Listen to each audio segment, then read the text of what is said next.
You built a community, and anyone that was interested in the company could see that community and then make their decision on whether or not they wanted to get involved.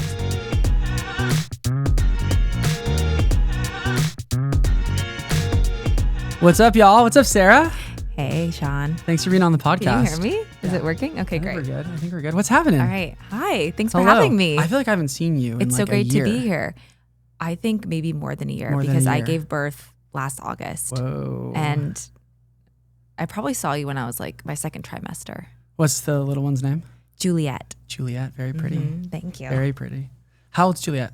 She is 11 months and a few days. Wow. I know. Wow. A new mom and a founder of a pretty badass company. Thank you. How's things going with the company? It's a lot. Yeah? But it's a really exciting time. I love being a mom and I love being a founder and I love building what I'm building. So that's all good. Yeah. I love what I do. Okay, so I wrote a little bio. Great. A little intro for the audience. All right, ladies and gentlemen. We got a pretty badass founder here. Sara Cullen is the founder of GEM, the first real food vitamin bite designed to replace synthetic supplements with whole plant-based nutrition. After facing her own health challenges in her 20s, she launched GEM in 2018 to reimagine daily vitamins as food, not pharmaceuticals. Each GEM bite delivers over 20 essential nutrients from ingredients like algae, superfoods, and probiotics, supporting everything from mood and immunity to sleep and digestion. Since launching, Sara has raised, I have 16 million, but I think you just told me it was 22 million. 22.5. 22.5, which is so amazing. In funding, sold millions of bites, and built GEM into a fast-growing wellness brand rooted in transparency, sustainability, and science-based innovation. Let's welcome Sara. Thanks so much for having me. It's was so that, great was to that be pretty here. accurate? That was pretty accurate. That okay, was cool. good. Would you change anything in that? No, I think you nailed it. I love how you talked about the ingredients. Okay, so for the audience that doesn't know you or know GEM, like how did this come to be? Through my own health experiences, which is almost 7 years ago now. Okay. I was in my late 20s and I just had like a lot of weird things happening. I was actually diagnosed with Hashimoto's. I don't know what that is. But it's a thyroid autoimmune disease. But I didn't know that at the time. And I just had a lot of things going on. I had like random swellings and these like acne breakouts. I had like digestive issues, all kinds of things. And so I started getting these blood tests. I found out I was nutrient deficient in a lot of areas. And I always thought of myself as very healthy. So I was like, God, this is a bummer. I eat my salads. I have my, fruits and vegetables. And turns out, even if you eat perfectly, you still can't get all your, vitamins and minerals. And so you do need to fill the gaps in your diet. You do need to supplement.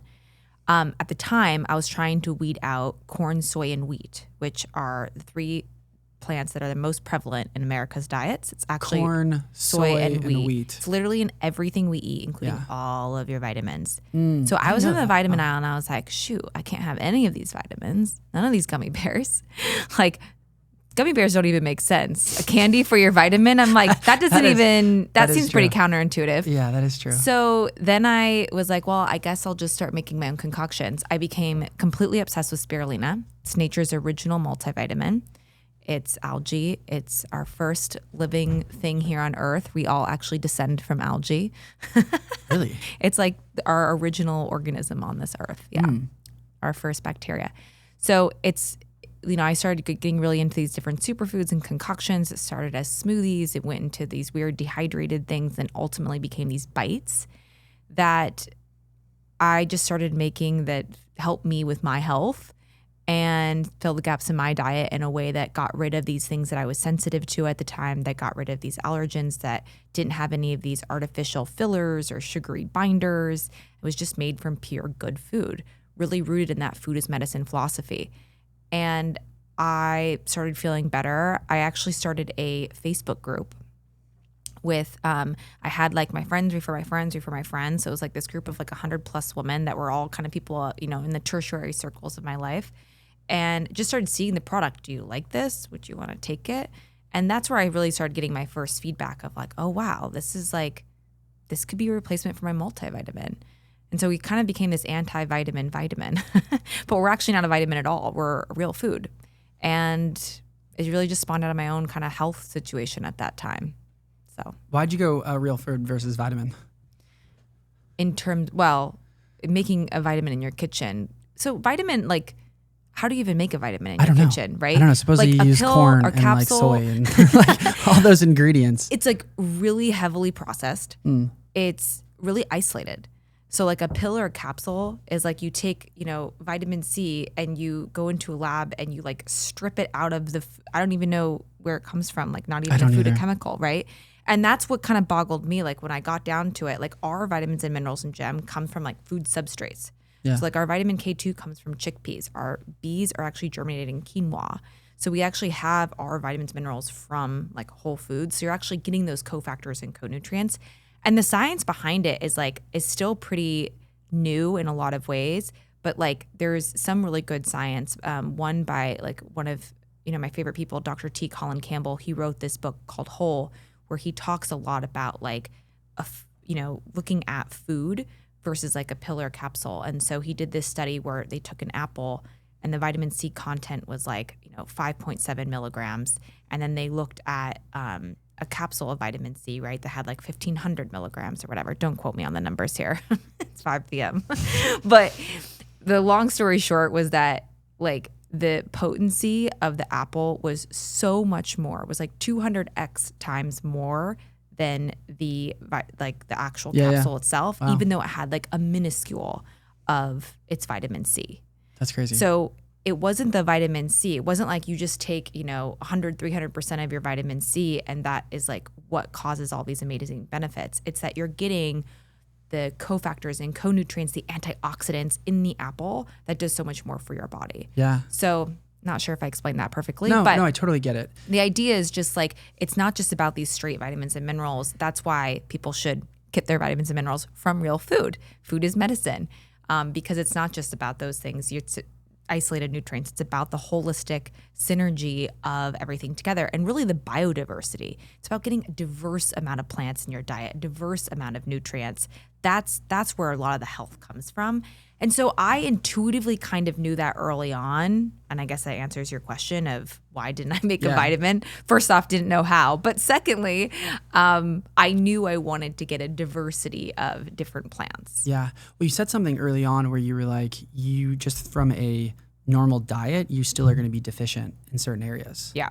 That's crazy. Yeah. I would have figured 92% of Americans are nutrient deficient. Well, that's because of the American diet. Exactly. Which is 60% of us eat processed food. Like our whole diet is processed food. Yeah. 1 out of 10 Americans actually eat enough fruits and vegetables. Just 1 out of 10 kind of tracks with the 92% that are nutrient deficient. And it's horrible. Yeah. And like our medical system is not set up for this either. I mean, doctors, out of all of their medical schooling, less than 1%, like 19 to 24 hours on average that is dedicated to nutrition. Which is so crazy. Medical professionals. So all crazy. these doctors that are studying gut health, these things, they're only doing 19 to 24 hours on average of any kind of nutritional schooling, education. Which I actually really, it's insane to me, but that's one of the reasons why I appreciate companies like GEM, or I appreciate just social media in general, where you have people that are like speaking out about this and educating the normal consumer of like, look, there's a better way, and like, here's the research to back it. And so I think there is starting to be a shift where you're starting to notice like more and more doctors are putting more of an emphasis on food being thy medicine. Like I think from that quote that you said, which is really cool. Yeah. So it is trending in the right direction, I would say. But we are becoming way more unhealthy as a society, which is like crazy to me. Just like chronic inflammation, stress. And I think that the best, people always ask me, what are your wellness routines? What are your health? It's like, of course, GEM. GEM is not free. But otherwise, I would say actually my best hacks are like free things, just like breathing and like going on a walk and, relaxing and sleeping. Yeah. And those are like the healthiest things you can do. And then of course, eating well, which is not free, but trying to get a lot of plants in your diet and just being conscious of that. Yeah, definitely. Okay, so I'm going to have one of these. Which one would you recommend? Okay, well, it is 5 p.m., but if you want more caffeine, you do have an Americano next to you. So, So this is our energy metabolism bite. There's that's caffeine cool. in it, but also there's L-theanine, so no jitters. Okay, It's like a cool. matcha. Nice. And then you also have kelp, which gives you iodine, which is amazing for your metabolism. And then there's ginseng in there as well, which is an adaptogen known for its stamina and endurance. Cool. So this one's great as like Almost like a pre-workout. Yeah, it's equivalent to a half a cup of coffee or Just it's one- actually from green tea. one So bite? it's like a cup of green tea in one bite. Wow. So you can have this in the morning. You can have this to pick me up. I love it pre-workout. Actually, it's one of my favorites. And then this is like our kind of our hero product, our daily bite, citrus ginger profile. So it's a beautiful orange bite. It has a lot of turmeric in there, which is amazing for inflammation. And then there's beta glucan, which is awesome for your immune system. There's also like oats, and there's beta glucan in the oats too, which there's a lot of really cool research coming out around your GLP-1 support, right? Because beta glucan from oats has a lot of great impact on like satiation, the same way that fiber does, and those receptors in your body that help to signal that you're full. So really actually great for GLP-1 support and like bloat relief and all those things. There's your B vitamins, your zinc, your I'm gonna try probiotics some. and your Probably prebiotics. want I love one. Tanner, you want one? Woo! Take a daily gem. I love it. Do you want one? I've already had like 3 Oh, today. you have? How many do you have a day? I mean, you only Yeah, these need are one, fantastic. but I These are so good. have had 20. I'm not just saying that. They're really good. Thank you. Has the formula It's evolved so a lot? Yes. My original formula was so green, and I love my customers who are still with me today. This is really good. They like I remember the we formula in the early have days. evolved so much from a taste profile. I do not shy away from owning that. I am so proud of it. You know, it took us a long time to get to this best tasting without any artificial flavorings, without any added sugar, without anything this is really good. bad. This is all clean. Everything is derived and intended to work for your body and work together with the formula to do the most for you. So but it's delicious tasting. Yeah, it's really good. And so our R&D person is actually a texture's great. trained pastry chef. Oh, so she makes brings sense. that deliciousness Yeah. to our product. Yeah. The wonderful. texture is nice. The taste is really good. It's Thank cool. you. Okay, so go back to the early days. Okay. So you were making these bites In my kitchen. in your kitchen. You had a Facebook group. I had a Facebook group. What was the aha moment where you were like, I'm doing this? The Facebook group, really, because I've always been very entrepreneurial and building things. And so it's not like I didn't have that type of like mentality, but I wasn't sure if this was just something that I liked. And I really didn't understand the positioning of it. Like it was the Facebook group that helped me understand, oh, this is like a replacement for your multivitamin with our original product. And so that was really the aha moment. And that was through just a lot of seeding. I would make product in my kitchen. I brought in a food scientist, an herbalist. We started building out our scientific advisory board. And I just started making the product like in a kitchen, commissary kitchen, and seeding it out with people. And started getting great feedback. And people just started enjoying it and you were like, all right, I'm going to start selling this? Or did you go, okay, here's the formula. I'm going to go out to the marketplace and try to raise money? Like, did you bootstrap it at first? Were you starting to sell it? Or I did. was it like, okay, here's the formula. I know some people like it. I'm going to take this out to venture capital and start raising money. I had a small chunk of money from friends and family Okay. that got my first pilot run. So I did do a small pilot production run, maybe like 500 units. I mean, really small. Maybe it was 1,500. It was all in your kitchen? No, like at a co-manufacturer. Okay. So at like a big facility, I set up a pilot run where I essentially did like a prototype run of our first bites. So after the commissary kitchen, after the Facebook group, I did it pretty quick right on the heels of that. I was like, all right, let's do like a real commercial run. Just by commercial run, I mean only 500 to 1,500 units to see how this product scales outside of just, me and my mixer in the kitchen. So I did do that with some of the money that I had from friends and family. And I used some of that product actually to seed more with this Facebook group and continue to grow this Facebook group and continue to use it as a focus group. And when I started to see that traction happening and I started to see, okay, the unit economics of this makes sense. I can scale this into a business. I can run this product at scale. It works. Then it started giving me a little bit more confidence. And around that time, I tangentially just started to socialize with a few investors that I know and ended up getting a term sheet. So it really helped having this Facebook group because I did have a pitch deck, but I actually didn't even show it to anyone. I just invited them to this Facebook group and was like, that's how they made the decision, was just off the Facebook group? I mean, it's much more it's real. valuable than a it. pitch deck. Like anyone can do a pretty deck with a cool presentation and whatever. It's really about like you, like how are you as a person, as an entrepreneur? How well do you sell? You know, how well do you like, how hard do you work? Yeah. Not just how well do you sell, but how do you, you know, a lot of questions there about just like the person behind it and their values and their vision. And then of course, like the quality of your product and your ability to make that product. So like through that Facebook group, they saw that I could get a community together, that they could see all the feedback. It was super transparent, the good, the bad, the ugly. And they had the product in hand and they could see, touch, feel, taste the product. It was great. So that was like the most valuable pitch you could do. Definitely. And it was pre-COVID. So I was actually there in person, getting to know these people, sharing with them my hopes and dreams and vision and like my own values. And so I think that's like the best way to fundraise. And I feel like that's gotten lost a little bit in a post-COVID world because everyone's now digital pitching all the time. And so you lose that connection to the entrepreneur. But in the early days, that's really all that matters. You built a community. And anyone that was interested in the company could see that community and then make their decision on whether or not they wanted to get involved, which I think is so cool because you like best practices, right? You hear like, oh, you need to make a pitch deck. You need to like think about all these potential questions they're going to bring up. And it's like, no, it's all bullshit. Yeah. Can I cuss on here? Yeah, for sure. For sure. But I totally agree with you. And I don't think there's necessarily one right way to do things.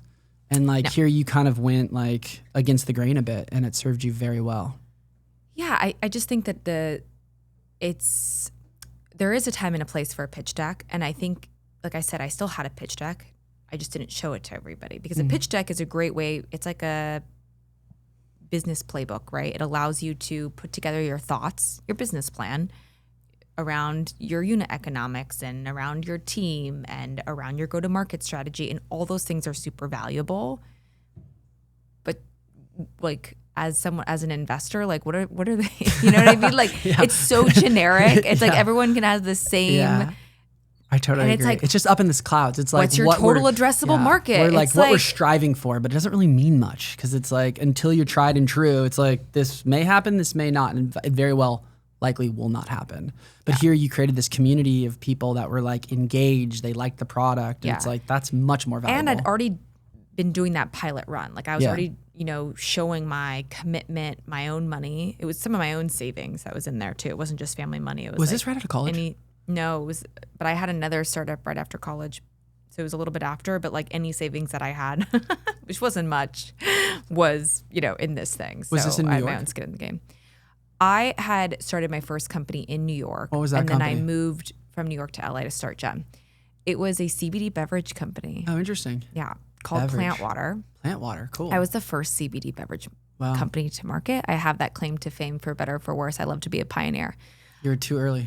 I was way too early. And I learned a lot. Yeah. Totally failed. Bev is so hard. Beverage is very hard. Yeah, I mean, it's a I'm sure cow. Food is really hard too, but yeah, beverage is harder. It requires much stronger distribution, a lot faster, and a lot more cash, I think. Yeah. Yeah.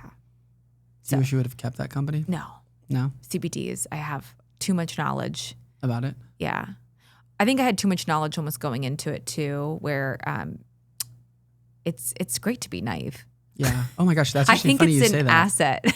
That was actually the last person we had this podcast. That was one of his recommendations, was stay naive. Actually, he thinks it's a superpower because it's like, if you knew, like as an entrepreneur, if you knew what was ahead of you, you probably wouldn't do what you're trying to do.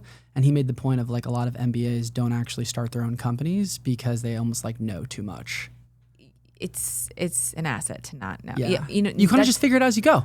That's like the beauty of being an entrepreneur is like exactly. You kind of critically think and you're like, as problems come, like I'm gonna think about how I can like maneuver and get around this and solve this problem. And I better think that way. and like to use the pitch deck as the parallel, like if I was so in the MBA mindset, I was like, okay, I'd have to do the business plan and then the deck and then this. But instead I was in this mindset of like, I want to build this product. This product is helping me.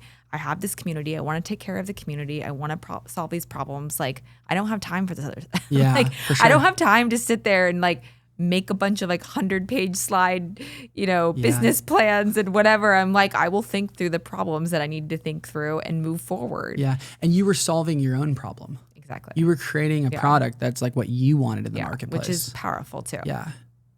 Yeah. That is like such great advice for people listening. It's like, think about your life and a problem that you have and then try to solve that problem. Yeah. And make sure you want to solve that problem. Yeah, that's true. Right? There are definitely problems that I have that I'm like, oh, I'm good. Like what? What would be an example of that? That would be an example. I mean, anything handy around the house. Yeah, solving the Los Angeles poverty problem. I don't know if I want to solve that. Homeless. Yeah, homeless. Yeah. No, there's a lot of problems that. But I do love that you're trying to solve the health and wellness problem, or like people being malnourished, because I think that is a real problem that is going to change people's lives for the better and help them live better lives. Right? Like if you're malnourished or you're deficient in certain areas, it's going to affect like your gut has so much to do with like how you feel, your mind. It's your brain. Yeah, it's your brain. Yeah. Okay. So going back to those days, so you put in friends and family, started that small like round of like 500 units, you said, put that together, then created you had the community group on Facebook, did your first round of investments. How much did you originally raise after the friends and family? Can we talk about it? Yeah.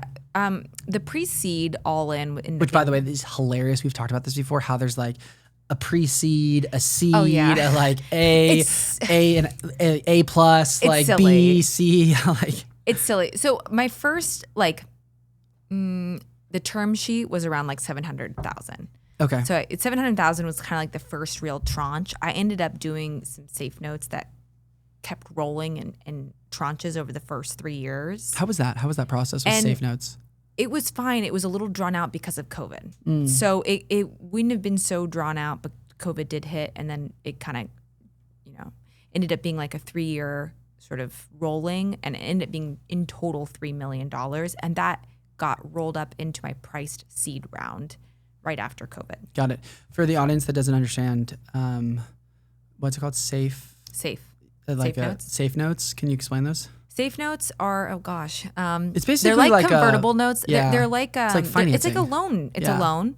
It's a loan that says I'm going to buy these shares, and then there's some terminology around it, right? So there's different levers. The main 2 levers is like a cap. So I'll buy these shares, but not more than this valuation. And the other lever is typically a discount. If it is below this cap, then, I get a discount for being early. So whatever your price round ends up being valued at, then you have those 2 levers to help you. So if I put in money now on a safe note, in 3 years from now, if the cap was like 10 million, but the valuation was 20 million, that's awesome. I just doubled. So that's how did you the structure idea. that back then? Like, how did you come up with that type of stuff? I don't think it was good. I wouldn't say I had like, I was not in a good place financially personally. I really needed the money actually, because I'd put all my money into the first kind of pilot run. So I actually really needed to pay myself a salary. Like it was a very measly salary in the early days, but I just needed to do something. So I did need that first investment round. So I wouldn't say that I was in a strong place for negotiation. But, at the end of the day, like I tell other founders, don't get so worked up about it. It's you're either all gonna win or you're not. So that's really what you're betting on when you're in this early investment and early fundraising. It's like you're all gonna win or you're not. So don't get so caught up in it. Yeah, it's either a home run or it's a strikeout. Pretty much. Yeah. There's no really need real to in between. People are like, oh my God, I need a million more valuation here and there. And I'm like, I just wouldn't kill yourself over that. Would you do that differently looking back on it? Of course I would have, as I've matured in life, I've hopefully become a better negotiator. So I would have negotiated a little better, but hindsight's Hindsight's 2020. Yeah, for exactly. sure. Okay, so what was going on with the company back then? So you just raised this safe round that gave you a little bit of wiggle room. It gave me what wiggle was room. like the next big milestone with the company? I launched right away, which is another thing that I have mixed feelings about. I, again, really believed in getting to market early, actually. Well, first off, I also still needed this money, right? Like I wanted to build a profitable revenue generating company like as soon as possible. I didn't want to stay in stealth mode for 3 years, though. Maybe I should have. So I was like, and a huge thing is I had this Facebook community where I was able to like develop the product with these evangelists really at the core of it. And I loved that. And I was like, I want to go to market quickly. I want the customer to be at the center of it. I want to co-create with them. I want to evolve with them, which was awesome and is great. But like, it took me a few years to get to an amazing tasting product. And like, did I lose some customers I'll never get back because I didn't start with like my best foot forward? Maybe, right? So there are some drawbacks to that strategy, but I loved having really the customers at the heart of it and building with them. And I didn't even touch the brand until we were like 2 or 3 years in, until I was like, okay, this is our customer. And now I know how to build a brand around it. And before that, like at the previous failed company, we had done this 100,000 plus brand book. We didn't even have the product dialed in and we didn't even know our customer. I'm like, again, it's like doing this pitch deck and like in a closet. Yeah. It's like you really need to and so I didn't want to do that again. I didn't want to spend that kind of money without truly understanding my customer. So I loved the way that I started that, though, like I said, it did come with its own challenges. Who is your customer? Our customer now is much more expansive. We started out for women by women. Now we are for men too. But I would say that women are still our core demographic, really like 35 to 70. We have a lot of 45 plus. I think the menopause community is a huge community for us. Just a lot of our ingredients and our benefits around energy and bone building and stuff really touches on a lot of that demographic. So it's a big one for us. Yeah. I mean, I definitely have seen you guys grow since, because we've known each other, for 5 years? Mm-hmm. Helped you get you that office space on Abbott Kinney. Yeah. And seeing kind of how much the company has evolved of like the taste has changed so much, which is like so good. But your focus back there was very much for women. Mm-hmm. And now it seems like you're going way more broad because like whether you're a man or a woman, like this is a great product and can serve you. Yeah. We did reformulate it a little bit. So it opened it up. Yeah. So what was the company going through when you and I first met, when you were getting that office space on Abbott Kinney? Was that on Abbott Kinney? Was that right around the safe round, would you say, or was that right after? Because you'd gone to market. Oh yeah, we were in market maybe for about a year, and we got that office space. Well, and then COVID hit. How did COVID impact you guys? I don't think I had the office space for longer than 6 months because of COVID, which was really a bummer. Yeah, I think that was we a great space. So actually, I probably had closed a lot of my pre-seed money at that point. But I didn't raise my seed priced round, which rolled up the pre-seed, until spring of 2021. And I think I departed that office space probably in like summer of 2020. Mm-hmm. And then right around that time, I think, is when you closed a pretty considerable round again. Was it like 14 million, give or take? Oh, our Series A wasn't until 2022. That's what it was. Yeah. Yeah. End of 2022. How was that process? Well, it was actually in 2 tranches, so I think some of it came in 2023 too. And that process was totally different than seed and pre-seed. Seed was like in 2021, coming out of COVID. It was just an amazing time to raise. I wish I raised a lot more. It was just like the height of health and wellness. Yeah. People were super sticky, investing in that, right? I mean, we'd just gone through this pandemic, like the height of the pandemic. Investors had a ton of cash still. So that was totally different. And by 2022, end of 2022, early 2023, the VC mindset really started shifting, which feels so silly and trite to say now, but it started shifting towards profitability, which like shocking. You want a profitable company to invest in? That was not how it was. No, it wasn't. 2021 or before. Yeah. That is, by the way, I cannot emphasize that enough. Like that was absolutely like, the focus was not profitability. It was grow Right. at all costs. Like, how do we become bigger? Like, Exactly. put money back into it. Don't like, we're not focused on profitability, which actually, to your point, is like, if you're not profitable, you don't have a company. And by the way, like, that's interesting too that you bring that up, because like, you almost have to rely on the VC more if like you're not profitable. Yeah. Right? Like, you're just, the cycle is that they give you money, you then use it, and then you have to go raise another round, and you're like really kind of, You're on a hamster wheel. yeah. Yeah. And you're very reliant on them, because if they don't give you money for this next round, you don't really have a company. Yeah. Which is crazy.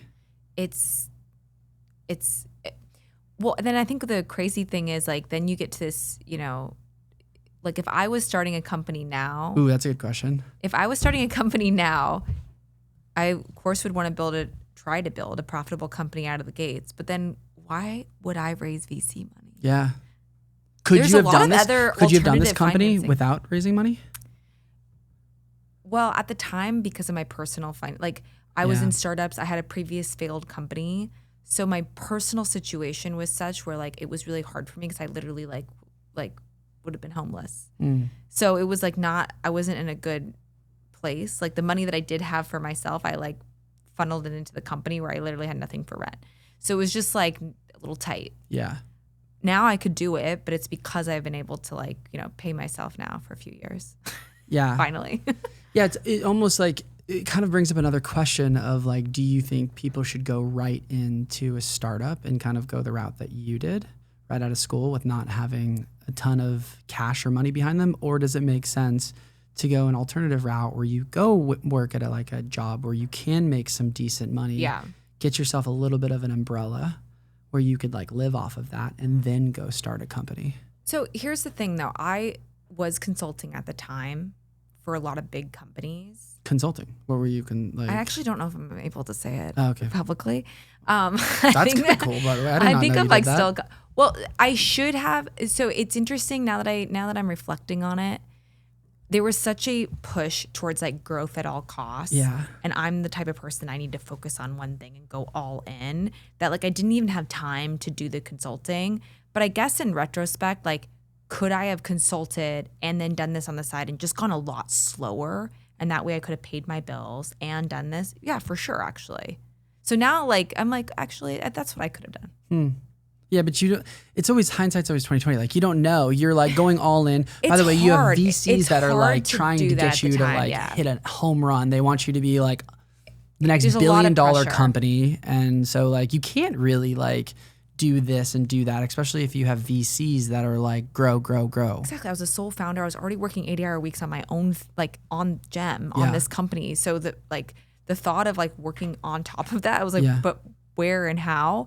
So what would have I would have just gone slower. Yeah. Right. Do you, looking back on it, like, do you like being a sole founder? Like, would you have looked at taking on partnerships? Like, what are your thoughts on having co-founders or partnerships or anything like that? Well, I came out of a company, so the beverage company that failed, I had like, how many co-founders? Like 5? Really? It was like crazy. All just like best friends? It was like, it was like a kind of a group of angels. I was helping them invest their money, and then they had this chef, and we had like all these other, I don't know, ended up being this hodgepodge of people. Nobody wanted to work but me. But everybody wanted to split the equity. How did you get into this? Okay, I have to ask before we get into that, but how did you get into that? I had done Venture for America, which was an entrepreneurial fellowship right after college for 2 years. And what is that for people that don't know? Well, I don't. It's like to be honest, actually I don't know.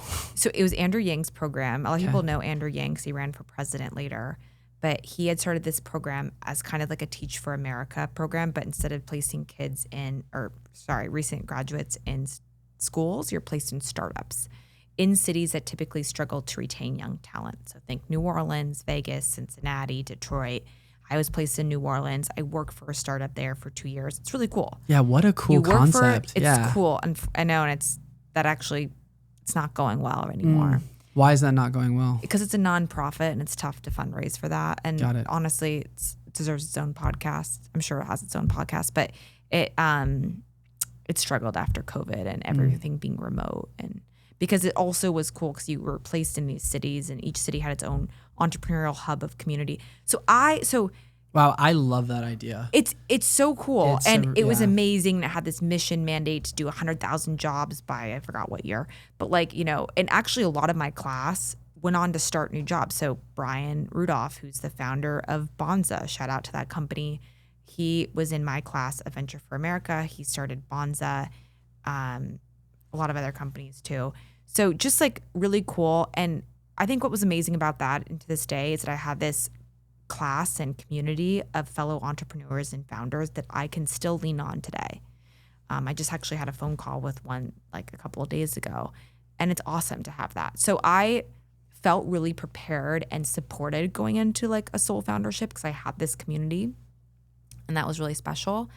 And then after Venture for America, actually through Andrew Yang, I got connected to this like group of restaurateurs in New York City who wanted help with their angel investments. And I started kind of working for them as sort of this entrepreneur in resident, you know, helping them with their investments. And they were like, oh, we love the cannabis space. We want to get involved in the cannabis space. It's the Wild West. And I started thinking of ideas and came up with this beverage concept. And they were like, this is great. You know, we'll give you the kind of like the Bumble deal. You get 20%, we'll get 80%, but we'll do all the fundraising. Okay, yeah, that didn't work out at all.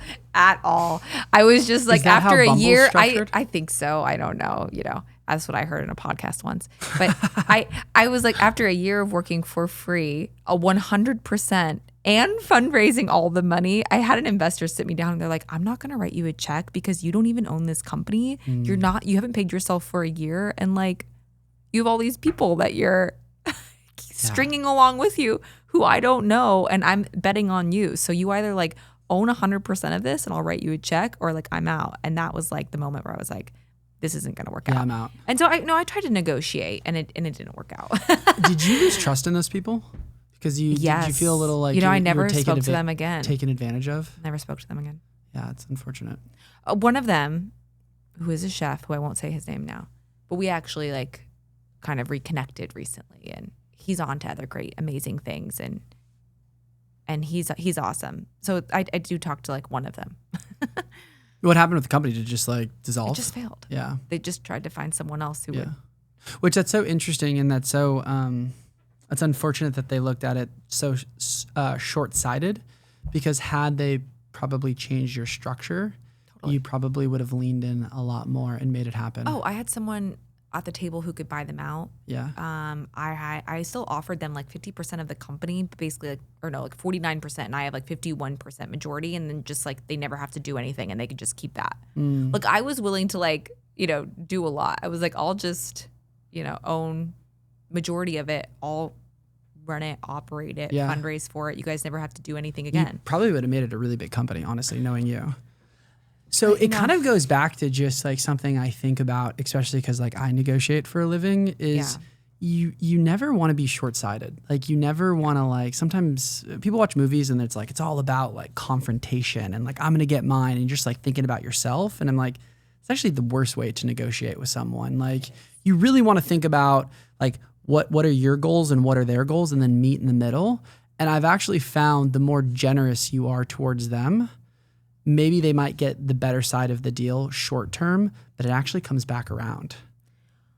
The best negotiations are ones where both of you are a little bit unhappy.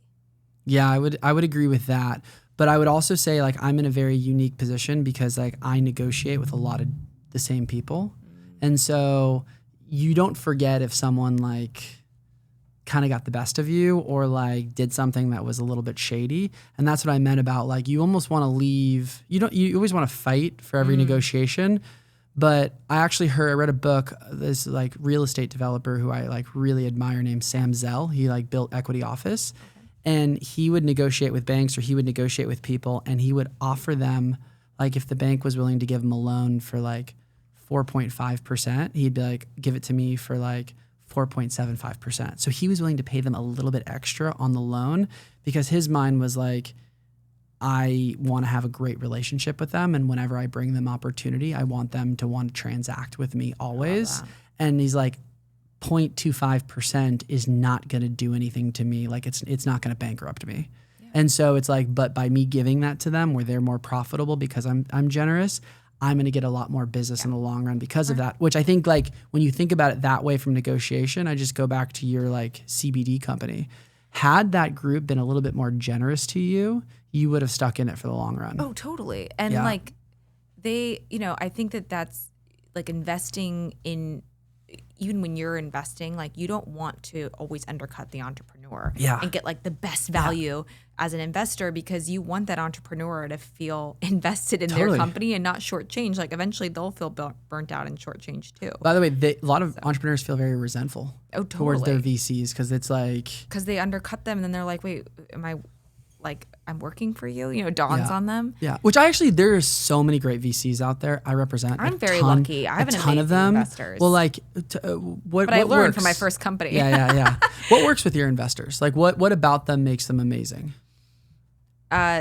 Emotional intelligence, and I look for that. I look for obviously a shared vision and values, but there are people who like show up for me and with me like as a person. And they respect me as a person, and like they have like real conversations with me. It's like, which, not that like everyone else is treated like an automaton, but like I don't know. I think that there is this like human component of relationship building that sometimes gets lost, particularly in the private equity space. Definitely, I see that a lot there. Where you see a lot of like people who just renege on a deal. They're just like, they're treated like they're not a human, and there's no personal relationship building. And actually this early stage investing is deeply personal. Definitely. Would you say it's been harder to be a founder as a female? Yeah. Well, I only know it as a female. So, but yes, it's just, there's not a lot of female investors.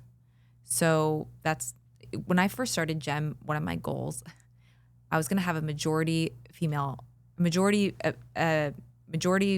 board. So most of my board members being female, and majority woman board. I can't speak. And your also product was at that time for women, so that makes sense. Yeah, but then I realized that there's like not a lot of women that were like VC investors who could be on my board. So that dream died quickly.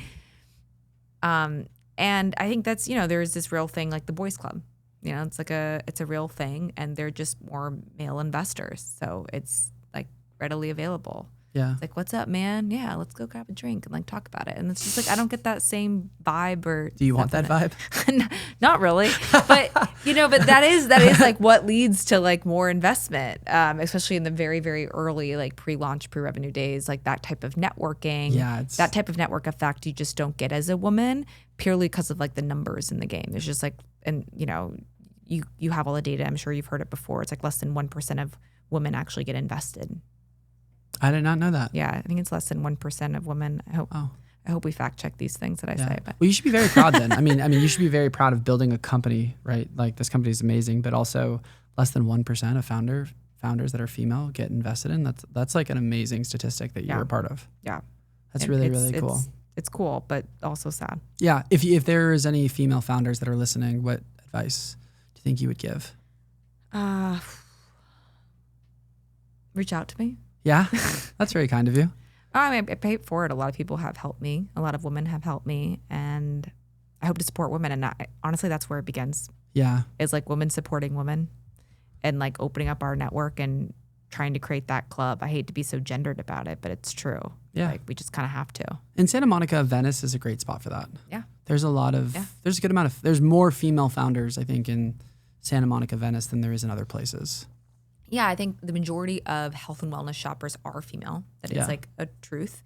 And so I do think it's nice that a lot of health and wellness companies are started by a lot of women who have, these problems they're looking to solve. And a lot of the health and wellness epicenter is on the west side of LA, which is cool. Yeah. Okay, so speaking of female, how has it been for you being a mom and a founder? What's that experience been like? So hard. Yeah. I can imagine. So fun. So hard. I mean, being a mom is like the best, and I love it. And I also love being a founder. And GEM, I joke that GEM was my first baby, my OG baby, and now I have like a real baby. They're actually equally a lot of work. one never sleeps, Yeah. my real baby.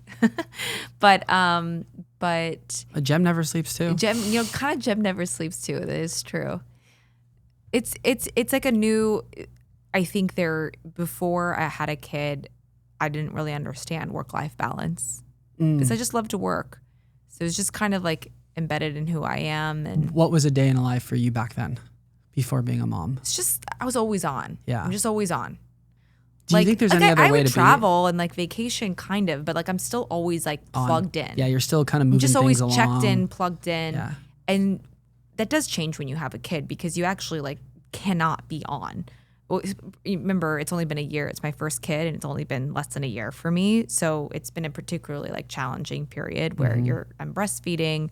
I'm like literally she's starting to crawl. I'm set to be so vigilant. Like I can't, like if I'm alone with her, unless she's napping, like there's truly no time for me to like check Slack or email or anything. So I'm like always on. Do you ever have with her? Do you ever have like a conference call or a Zoom where she's in your hand and you're like talking? Oh yeah. Oh, like many times. I think that's perfectly fine. You learn how to balance that. So it's like this idea of work-life balance really starts to shift and change definition. And it's fun though. It's like you have to adapt to that and figure that out. And my team's been incredible. And what's awesome about being an entrepreneur is that you get to kind of design that life for yourself. Definitely. You get to design how you want that to fit in and how that looks. And so it's been something of a trial and error for me, but I'm figuring it out. Yeah. Well, modern technology is so amazing in that regard. Whereas like now you can be home with Juliet and kind of like be with her, but then also plug in when she's napping and like get emails done. Or Speaking of office space, that's why I'm like, not jumping to go to an office space because now I have her at home, and that is a huge perk to working at home. Yeah. Is that especially when I was breastfeeding, the height of breastfeeding, it's like I could be there definitely with her. I didn't have to pump. I didn't have to do any of that. I didn't have to sacrifice any of that. And I felt really fortunate and grateful for that experience. Though I do believe that like culture and work productivity is better in the office, and we've talked about that. But my mental health is better at home right now. Yeah. So well, it makes total sense for where you are right now. Yeah. As a founder and as a mom. Yeah. And I also think that like right now in this day and age, like you have the ability to do that because of technology. yeah. Whereas like try doing this 20, 30, 40 years ago as a mom and a founder. It'd be really tough. Technology and just like mindset, right? Yeah. Like people through the pandemic started to use Zoom more. Like before the pandemic, when I used to fundraise, like if you weren't there in person, like there was a phone call. There was no like, I'm going to show up on Zoom. Like, I know. It's like, 5 years ago. And people now show up on Zoom with their cameras on, fully present in there, which is nice. And it makes a big difference that you're able to have those types of meetings with a lot of people way more frequently and way more naturally than before. Are you camera on? Do you mandate camera? What? You have to. You don't? I sometimes do and I sometimes don't. Oh my God, tell me more. Well, I just am like, I think that one of the best ways I'm most productive is when I'm moving. And so there are moments, especially during COVID, where I was just staring at this screen for so long and I'm like, I can't do this much longer. Like I want to connect with you, but I need to connect with you on a walk. And so camera off and I'm like walking around the neighborhood talking because I like. So my rule is like I do 1 to 2 meetings like that a day walking. Yeah. Just for my own movement. But that's if I have a day that's like I'm back to back. Like there are some days where I truly have 8 meetings back to back.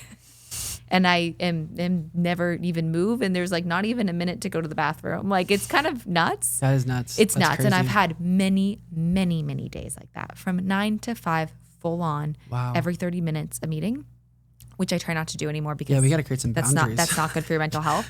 But on those types of days, I certainly like no way. There's 1 or 2 that I always choose that are a walking meeting, like regardless.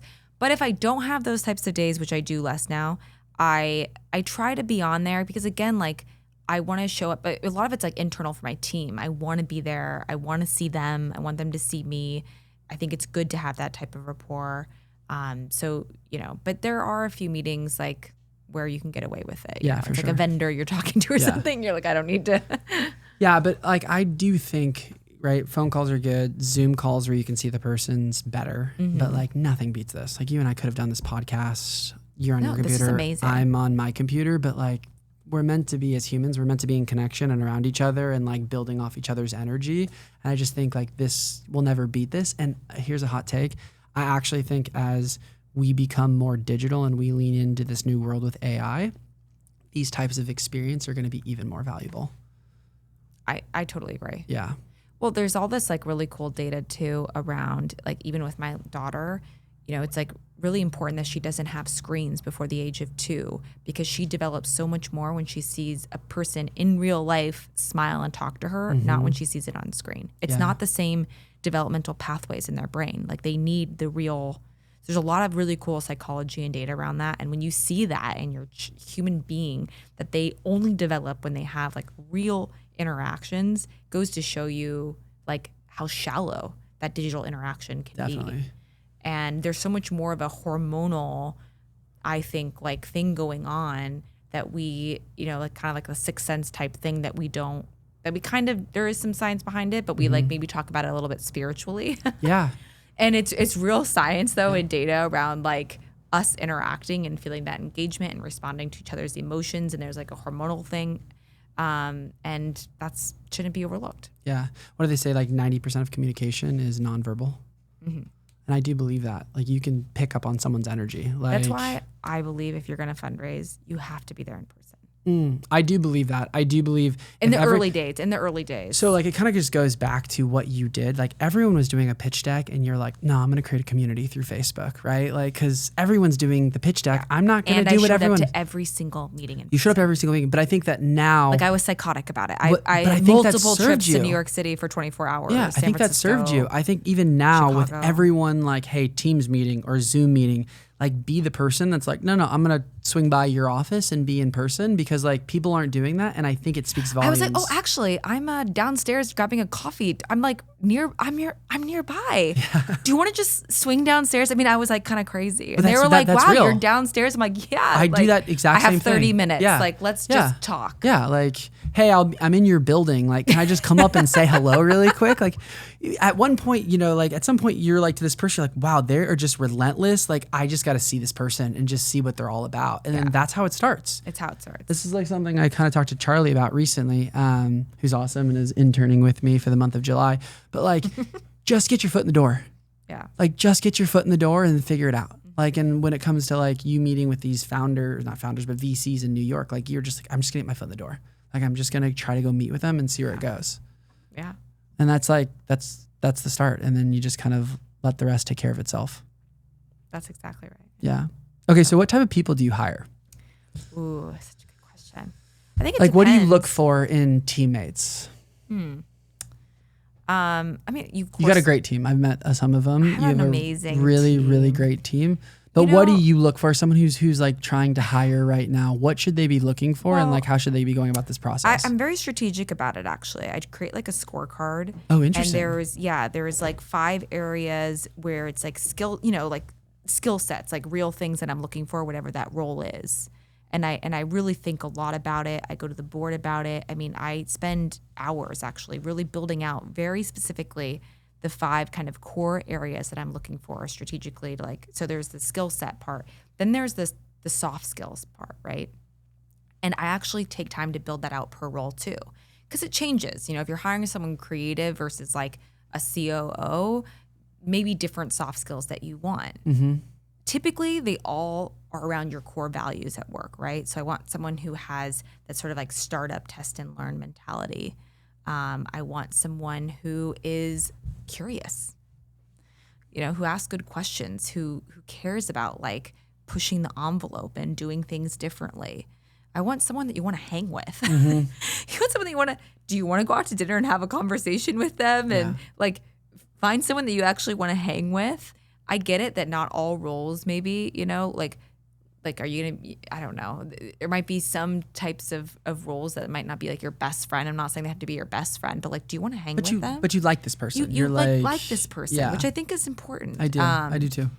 And then, you know, there's like a few other values and things that we look for, but I would say like, that's how I approach it is I kind of have these like 5 soft skills and 5 hard skills. And I really rate people on those. And I have a 1 to 5 rating. And I'm very specific on why for each one. And it's like, I very much interrogate it and deliberate. And it's not like, is this, it's not like, is this person kind or something like that? It's like very specific as it relates to our values. Do you have any questions you ask when you're interviewing people? Like, is there any like go-to questions? Oh yeah. Yeah. For sure. I have like a few. Like, tell me about your dating life. Oh, that's a interesting one. I would never ask that. HR. I just tried to think I don't of the have most HR, but ridiculous, HR. just like ridiculous question. I like to ask things like, what does success look like for you? And I love it to be very, people are always like, what do you mean? Like success professionally, success personally, success in 5 years? And I'm like, however you want to answer it, right? So sometimes just like, or really simple questions like, what do you love and not love to do? Actually can open up a lot of interesting conversations. Definitely. I've asked that question so many times. What do you love and not love to do? Like midway through an interview after someone just, whatever, went through their resume, all these things. And then they end up telling me that they don't love to do exactly what they're interviewing for. And I am like, it's so interesting what people end up saying. Mm-hmm. So sometimes just asking super open-ended, almost like generic questions can give you the most, like answers. Yeah, the most answers. You can come to so easier interesting. conclusions for sure. Yeah. Yeah. They're like, I don't love people. And I'm like, well, you're interviewing for a customer service role. So maybe this is not. Maybe this isn't the right role for you. Which, by the way, like that person should not be interviewing for that job. And I know that's so obvious, but you should lean into your strengths. And if you're not someone who enjoys people, like why would you go into customer service? There's a lot of people who don't lean into their strengths. Yeah. And you should like spend some time with your friends or surround yourself with people who know you where they can like kind of give you some feedback on like where they see you being strong and then go after those jobs. Yeah. I mean, it's kind of obvious, but not enough people like just ask a friend like, hey, what do you think I'm good at? Like, what do you see in me that maybe I don't see in myself? And then like go lean into those things. More people should take that advice, actually. I had a friend once who did like a little project and she emailed some of her closest friends and asked just that. And it was really sweet. I think she learned a lot about herself. I should probably do that. Yeah, because I think sometimes like there's things in our life that come very natural to us that we think everyone's like this. And like you don't realize how much better you are than other people. I don't think I put that well, but like you don't realize how good you are at certain things, whereas other people can see that in you. And sometimes you need them to tell you, and you think everyone's the way you are, which is not true. Yeah, definitely. Yeah. Yeah. Okay, so what's next for Jem? Oh gosh, we had actually an amazing meeting today about like looking forward and product, and I can't reveal anything yet, but we have a lot of exciting things in the pipeline. Cool. A lot of things that I've been building for a long time. So doesn't surprise me. Very excited about the product roadmap. A lot of interesting distribution stuff going on. Again, I can't announce it, so this is just a big tease that we have a lot.